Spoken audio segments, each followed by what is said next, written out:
नमस्कार दोस्तों, आप सभी में विराजमान परमपिता परमात्मा को मेरा नमस्कार। एक दुख की बात है दोस्तों कि फिलहाल हमारे देश में एक फैशन चल रहा है। इसमें हम सभी हिंदू एक दूसरे को नीचा दिखाने की पूरी कोशिश करते हैं।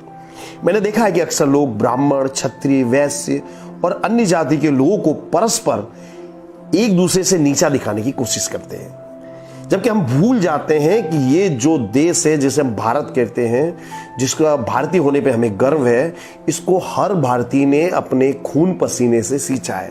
हमारे पूर्वजों ने इसे बनाया है। तो दोस्तों, इस वीडियो में मैंने ब्राह्मणों का सत्य उजागर करने की कोशिश की है। मैं आपके सामने सारे वो साक्ष्य दूंगा जो विदेशियों ने भारत के ब्राह्मणों के विषय में कहा है। ऐसा तो भारत के साहित्य में भी बहुत कुछ लिखा गया है ब्राह्मणों के बारे में, लेकिन लोग उस पर विश्वास नहीं करेंगे। इसलिए मैं सारे साक्ष्य लाया हूं जो विदेशियों ने भारत के ब्राह्मणों के बारे में कहा था। और वीडियो की शुरुआत में मैं एक बात और कहना चाहूंगा कि मैं ब्राह्मण नहीं हूं। मैं ब्राह्मण नहीं हूं, मैं हूं हिंदुस्तानी, शुद्ध हिंदुस्तानी। तो दोस्तों, गुलामी के दिन थे। प्रयागराज में कुंभ का मेला चल रहा था। एक अंग्रेज अपने द्विभाषीय के साथ वहां आया। गंगा के किनारे एकत्रित अपार जन समूह को देखकर अंग्रेज चकरा गया। उसने दुभाषिया से पूछा, इतने लोग यहां क्यों इकट्ठे हुए? तो दुभाषिया बोला, गंगा स्नान करने के लिए आए सर। अंग्रेज बोला, गंगा तो यहां हर रोज बहती है, फिर आज ही इतनी भीड़ क्यों इकट्ठा हुई? दुभाषिया बोला, सर आज इनके कोई मुख्य स्नान पर्व होगा। अंग्रेज बोला, पता करो कौन सा पर्व है। तो दुभाषिया ने एक आदमी से पूछा तो पता चला कि आज वसंत पंचमी है। अंग्रेज बोला, इतने सारे लोगों को कैसे पता चला कि आज ही वसंत पंचमी है?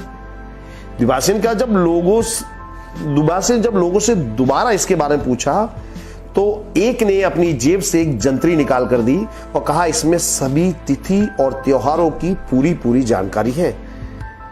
अंग्रेज अपनी आगे की यात्रा स्थगित कर दी और उसने निश्चय किया कि वो जंतरी लिखने वाले के से मिलेगा। तो ढूंढते ढूंढते जंतरी लिखने वाले के घर पर पहुंचा। एक दड़बानुमा अंधेरा सा कमरा था। कंधे पर लाल फटा हुआ गमछा, खुली पीठ थी। मैली कुचेली धोती पहने हुए एक व्यक्ति दीपक की मध्यम रोशनी में कुछ लिख रहा था। पूछने में पता चला कि वो एक गरीब ब्राह्मण था जो जंतरी और पंचांग लिखकर परिवार का पेट पालता था। उस अंग्रेज ने अपने एक वाइसरॉय को अगले ही क्षण एक पत्र लिखा। इसमें उसने लिखा था, इंडिया पर सदा के लिए शासन करना है तो सर्वप्रथम ब्राह्मणों का समूल नाश करना होगा। यह नाश करने का मतलब उनकी हत्या करना नहीं था, बल्कि उनको बदनाम करना, उनको नीचा दिखाना। जब एक भूखा दरिद्र ब्राह्मण इतनी क्षमता रखता है कि वो 2-4 लाख लोगों को इकट्ठा कर सकता है, तो सक्षम ब्राह्मण क्या कर सकते हैं? तो उस अंग्रेज के उस पत्र का ऐसा प्रभाव हुआ कि उसके बाद जो साहित्य लिखे गए उसमें ब्राह्मणों को नीचा दिखाने की पूरी कोशिश की। और उसके बाद अंग्रेजों ने ब्राह्मणों को बदनाम करने की साजिश रची। और दुख की बात तो यह है कि वही काम आज जो वामपंथी नाम के जो कीड़े हैं वो कर रहे हैं। तो ब्राह्मणों के विषय में जो विदेशी इतिहासकारों ने क्या लिखा है वो मैं आप लोगों के साथ शेयर करने वाला हूं। तो सबसे पहले मैं आपके सामने मेगास्थनीज द्वारा लिखी गई पुस्तक इंडिका की बात करता हूं। तो मेगास्थनीज सिकंदर के दरबार में एक एम्बेसडर था। वो 12 वर्ष तक अवध में रहा और उसने भारत पर पुस्तक लिखी, इंडिका। यह पुस्तक 2300 वर्ष पुरानी है। मेगास्थनीज लिखता है, भारत की समाज व्यवस्था में ब्राह्मण शीर्ष पर है। उनका काम है पढ़ना और पढ़ाना। वे धार्मिक क्रियाकांड भी करते हैं। वे बहुत ही कम कपड़े पहनते हैं। हर मौसम में वे एक सादा जीवन जीते हैं। उनकी समाज में कोई अपेक्षा या उस समाज से उनकी कोई मांग नहीं है। पेज नंबर 173 पर लिखा गया है, ब्राह्मणों का जीवन बहुत ही कठिन है क्योंकि इनको पूरे जीवन तप करना होता है। जबकि हमारे यहां नैरेटिव ऐसा सेट किया गया कि ब्राह्मण समाज का शोषण करते थे। ये पूरी तरह से ध्वस्त हो जाता है जब हम इसको रेफरेंस को पढ़ते हैं। हम अक्सर कहानियों की शुरुआत में पढ़ते कि एक गरीब ब्राह्मण था। ये पूरा सत्य है। ब्राह्मण वो होता है जो ब्रह्म की प्राप्ति के लिए, सनातन ज्ञान की प्राप्ति के लिए अपना सब कुछ त्याग देता है। उसे हम कहते हैं ब्राह्मण। तो हिंसा को लेकर ब्राह्मणों की जो सोच थी स्पष्ट थी। ब्राह्मणों ने अपने ग्रंथों में लिखा है, उनके अनुसार देश धर्म की रक्षा के लिए की गई हिंसा हिंसा नहीं होती है, इसलिए क्षत्रियों को हिंसा की पूरी तरह से उचित और योग्य ठहरा गया। फिर जब सम्राट अशोक का शासन आया तो सम्राट अशोक ने बौद्ध धर्म को राज्याश्रय दिया। इसके बाद बौद्ध धर्म फला फूला। बौद्धों के अनुसार हर प्रकार की हिंसा निषेध है। सम्राट अशोक के बाद एक राजा हुए जिनका नाम था बृहद्रथ। उनके शासन में उत्तर पश्चिम से डेमेट्रियस, जिसे दरायस भी कहते हैं, उसने हमला किया। परंतु राजा बृहद्रथ ने प्रजा की रक्षा करने के बदले, युद्ध करने के बदले डेमेट्रियस का कोई प्रतिकार नहीं किया और उसने कहा इससे कोई फर्क नहीं पड़ता कि मैं राजा हूं या अन्य कोई राजा हो, लेकिन किसी भी राज्य के लिए हिंसा करना गलत है, इसलिए मैं युद्ध नहीं करूंगा। ऐसे में पुष्यमित्र शुंग, जो बृहद्रथ का सेनापति था, उसने कायर राजा की हत्या की और देश की रक्षा की।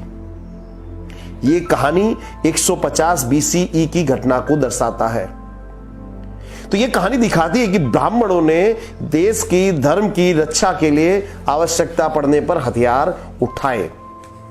अगला उदाहरण ले रहा हूं मैं, उस पुस्तक का नाम है Chinese literature, colonial press, London से लिखी हुई पुस्तक है। इस पुस्तक में पेज नंबर 51 पर फाहियान की एक पुस्तक का उल्लेख है। फाहियान को मैं आपको परिचय दूं तो 5वीं शताब्दी में बौद्ध मत का ज्ञान प्राप्त करने के लिए फाहियान भारत में आया था। वो अपने साथ कई पुस्तक भी चाइना ले गया था। तो अपनी एक पुस्तक में उसने रथ यात्रा का उल्लेख करते हुए लिखा है कि भारत में फरवरी के महीने में हर नगर में बौद्ध अपनी यात्रा निकालते हैं। इस यात्रा में 20 जितने रथ होते हैं जिनमें बौद्ध साधु बैठे होते हैं। सबसे बड़ी विशेषता यह है कि इन यात्राओं का स्वागत ब्राह्मण करते हैं। वे अपने गांव में उनको आमंत्रित करते हैं, बौद्ध भिक्षुओं को, और उनसे ज्ञान की चर्चा करते हैं। में फाहियान लिखता है कि मैंने पूरे भारत में कईयों बौद्ध मठों की मुलाकात ली, वहां से मैंने बौद्ध धर्म ग्रंथ हासिल किए, और वो दिखाता है कि भारत में कदम कदम पर कई बौद्ध रथ, बौद्ध मठ स्थापित है। तो दोस्तों ये उदाहरण दर्शाता है कि आजकल जो नैरेटिव चलाया जा रहा है कि ब्राह्मणों ने अन्य जातियों पर, खास करके बौद्ध लोगों पर अत्याचार किए, वो पूरी तरह से गलत हो जाता है। इतना ही नहीं, इस प्रकार की यात्राओं में वैश्य जो थे वो दान देते थे। यानी कि भारत देश ऐसा देश रहा है जहां सभी धर्म फले फूले, सबका समान रूप से सम्मान किया गया। यानी भारत पूरी तरह से हमेशा से सेक्युलर देश रहा है। अगली घटना है 10वीं सदी की, जब मोहम्मद गजनी ने सोमनाथ पर आक्रमण किया। तो मोहम्मद गजनी का एक इतिहासकार था जिसका नाम था अल-बरूनी। उसने एक पुस्तक लिखी, किताब उल हिंद। वो अपनी पुस्तक में लिखता है कि उस समय काबुल में एक हिंदू राजा था। उस हिंदू राजा ने गजनी सेना का प्रतिकार नहीं किया। तब उस राजा के वजीर, यानी जिसे कहते हैं हम मंत्री, उसने राजा को कैद किया और उन्होंने मोहम्मद गजनी का प्रतिकार किया। इस वंश को अल-बरूनी ने ब्राह्मण शाही कहा है इस पुस्तक में। इस वंश के राजा थे भीमपाल, जयपाल, अनंतपाल। इन्होंने मुस्लिम आक्रांताओं से अपने धर्म और राज्य की रक्षा की। अल-बरूनी लिखता है कि इस संघर्ष में ये जो राजवंश था ये पूरी तरह से समाप्त हो गया, कोई इनका नाम लेने वाला नहीं बचा। इसके बाद ही महमूद गजनी काबुल को पार करते हुए सोमनाथ आया। ये घटना दर्शाती है कि ब्राह्मणों ने हमारी धर्म संस्कृति की रक्षा के लिए सब कुछ बलिदान कर दिया है। दोस्तों ये सूची बहुत लंबी है, मैं आपको हजारों उदाहरण दे सकता हूं। इतना ही नहीं, आधुनिक समय में भी राजा राम मोहन राय, न्यायमूर्ति रानाडे, स्वामी दयानंद सरस्वती और बनारस हिंदू यूनिवर्सिटी की स्थापना करने वाले पंडित मदन मोहन मालवीय, ये ब्राह्मण थे जिन्होंने समाज को नवचेतना दी, जिन्होंने समाज का सुधार किया। तो ये दोस्तों ब्राह्मण वो लोग हैं जिन्होंने हमारी संस्कृति को बनाया, बचाया।